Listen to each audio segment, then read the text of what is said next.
සුබ දවසක් යාළුවනේ. අපි අද බලමු මලක් එඩිට් කරගන්න ආකාරය. අ, පාට වෙනස් කරලා හොඳ තත්ත්වයකට ගමු. එහෙනම් බලමු වීඩියෝ එක.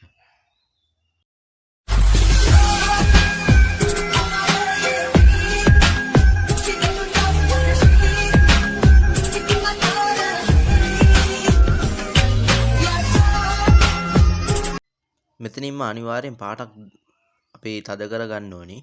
අනිවාර්යෙන්ම කරගන්න ඕනේ. එතකොට තමයි බෑග්ග්‍රවුන්ඩ් එකේ ලස්සනයි. මලේ පාට තවත් වැඩි කරගන්න පුළුවන් මේ හරියෙන්.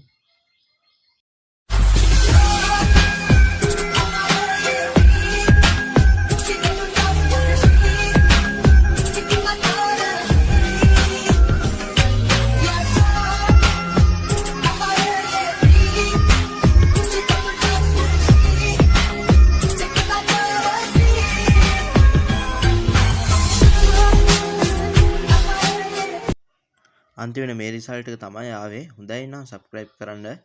ඔයාලා try කරලා